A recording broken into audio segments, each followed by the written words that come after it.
بسم اللہ الرحمن الرحیم۔ تمام ناظرین اور سامعین کو حسنین خان کا خلوص بھرا سلام۔ میں ہوں حسنین خان اور آپ دیکھ رہے ہیں 14 ستارے یوٹیوب چینل۔ پیارے دوستو، بغداد میں ایک نوجوان تھا۔ وہ بہت خوبصورت تھا اور اس کا کام نال سازی تھا۔ وہ نال بناتا بھی تھا اور گھوڑے کے سموں پر چڑھاتا بھی تھا۔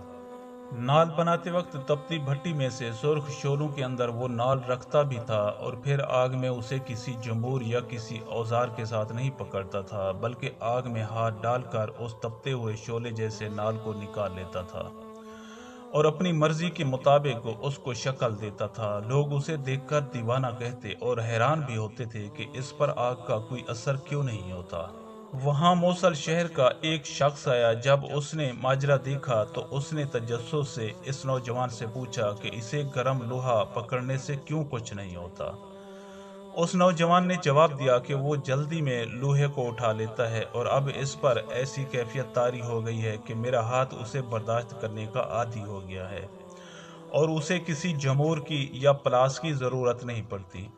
اس آدمی نے کہا کہ میں اس بات کو نہیں مانتا، یہ تو کوئی اور ہی بات ہے۔ اس نوجوان نے کہا کہ مجھے اس کی حقیقت بتاؤ۔ اس نوجوان نے بتایا کہ بغداد میں ایک نہایت حسین و جمیل لڑکی تھی اور اس کے والدین عمرے کے لیے گئے اور کسی حادثے کا شکار ہو گئے۔ وہ دونوں فوت ہو گئے اور یہ لڑکی بے یار و مددگار اس شہر میں رہنے لگی۔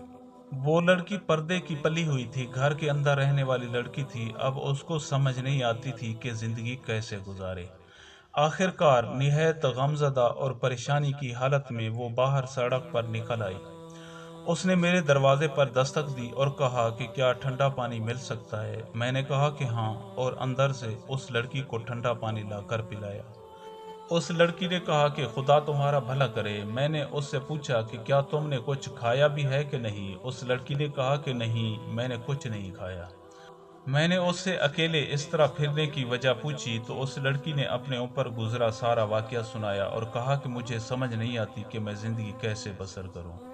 میں نے اس سے کہا کہ تم شام کو یہیں میرے گھر آ جانا اور میرے ساتھ کھانا کھانا، میں تمہیں تمہاری پسند کا کھانا کھلاؤں گا۔ وہ لڑکی چلی گئی۔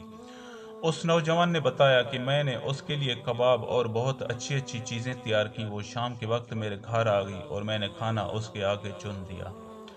جب اس لڑکی نے کھانے کے لیے ہاتھ بڑھایا تو میں نے دروازے کی چٹخنی چڑھا دی اور میری نیت بدل گئی، کیونکہ وہ انتہا درجے کا ایک آسان موقع تھا جو میری دسترس میں تھا۔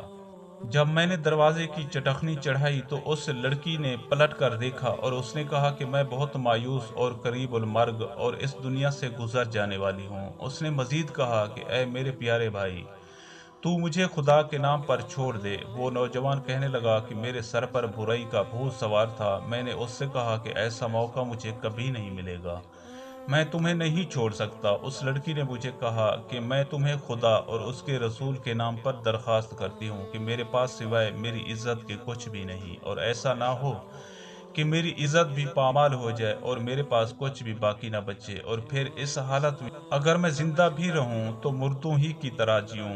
اس نوجوان نے بتایا کہ لڑکی کی یہ بات سن کر مجھ پر خدا جانے کیا اثر ہوا۔ میں نے دروازے کی چٹخنی کھولی اور دست بستہ اس کے سامنے کھڑا ہو گیا اور کہا کہ مجھے معاف کر دینا، میرے اوپر ایک ایسی کیفیت گزری تھی جس میں نابرد آزما نہیں ہو سکا تھا، لیکن اب وہ کیفیت دور ہو گئی ہے۔ تم شوق سے کھانا کھاؤ اور اب سے تم میری بہن ہو۔ یہ سن کر اس لڑکی نے کہا کہ اے اللہ، میرے اس بھائی پر دوزخ کی آگ حرام کر دے۔ یہ کہہ کر وہ رونے لگی اور اونچی آواز میں روتے ہوئے کہنے لگی کہ اے اللہ، نہ صرف دوزخ کی آگ حرام کر دے بلکہ اس پر ہر طرح کی آگ حرام کر دے۔ نوجوان نے بتایا کہ لڑکی یہ دعا دے کر چلی گئی۔ ایک دن میرے پاس زنبور نہیں تھا اور میں دھوکنی چلا کر نال گرم کر رہا تھا۔ میں نے زنبور پکڑنے کے لیے ہاتھ بڑھایا تو وہ دہکتے ہوئے کوئلوں میں چلا گیا، لیکن میرے ہاتھ پر آگ کا کوئی اثر نہ ہوا۔ میں حیران ہوا اور پھر مجھے اس لڑکی کی وہ دعا یاد آئی، اور تب سے لے کر اب تک میں اس دہکتی ہوئی آگ کو آگ نہیں سمجھتا ہوں، بلکہ اس میں جو چاہے بغیر کسی ڈر کے نکال لیتا ہوں۔ پیارے دوستو، ہم امید کرتے ہیں کہ آپ کو ہماری یہ ویڈیو اچھی لگی ہو۔ اگر آپ کو ہماری یہ ویڈیو اچھی لگے تو پلیز آپ ہمارے چینل کو سبسکرائب اور اس ویڈیو کو لائک ضرور کیجیے۔ اب ہمیں اپنی اگلی ویڈیو تک کے لیے اجازت دیجیے، اس دعا کے ساتھ کہ اللہ پاک آپ کو اپنی حفظ و امان میں رکھے۔ اپنا بہت زیادہ خیال رکھیے گا۔ شکریہ، خدا حافظ۔